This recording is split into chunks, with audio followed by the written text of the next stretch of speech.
I know Dario is somebody that you're really, really familiar with, but he's been near flawless over here in spring practice. And I know he's coming off somewhat of a challenging season at Cal, so are you surprised that he's doing as well? No, I'm not at all. I think that when that 21 season I had him before I left, the level that he was kicking at and his mental just intuity was at a very high level. Obviously I wasn't there in 22, but I knew getting him back here and just fine-tuning the things that he needed to work on, both mentally and physically. And he's a very astute kid. He knows a lot of those things, and that's in my opinion, that's the benefit of having a kid, a 6-year kid, that as mature as he is, he's going to go out and do the things that he needs to do, and then he and I can sit down and talk about it.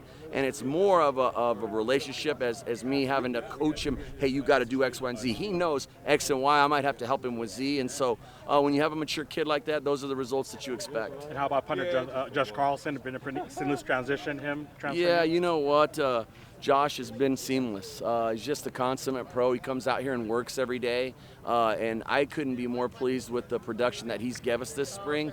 And I expect both of those guys to really have a good year along with our long snapper. And you really have a lot of talent, both punt returner and kick returner. Is it kind of those quote-unquote good headaches who to put out there? It is. You know what? And I think that'll be one that we ride into the summer and the fall camp with before we make a decision, because we do have a multitude of guys that we can use. And that's certainly exciting because obviously it's going to help us in the return game. When it comes to the capability you guys have at the edge position, how exciting is that?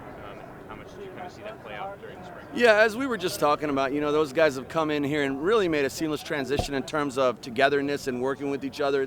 It's a neat group. They certainly got their quirks, but you never know when you bring guys in from different places, how are those personalities going to mesh? And these guys have really worked well together, and they continue to come out here day in and day out and put in the work. And I think if you've watched practice 1 to the finish of practice 13, how much better they've gotten, it's remarkable. And the exciting thing for me is how much better they can get.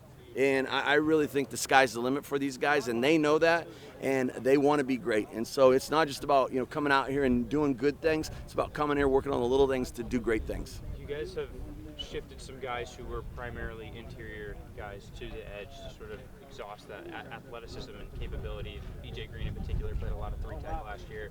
The year before that, he's looked a lot better on the edge. What does that speak to just the athleticism that the group has as well? Well, I think obviously from top to bottom, the athleticism is pretty impressive. But I think, that's the one thing, just coming in here and working with Brian, Coach Ward, that I've known for a long time, but being a part of his scheme, over the last couple months and seeing how he wants to take advantage of those guys and really trying to find the matchups, that give us the best chance to win. Ultimately, at the end of the day, that's what football is, right? It's a game. It comes down to one-on-one matchups, and I think he's done a masterful job of that this spring and getting those guys some of that work. And so I think, you're gonna have that ability to see a little bit more of that, and certainly pleased with how BJ's played this spring. With BJ, he's worked a lot with the ends, obviously, in skill drills, but he's really moved inside and out.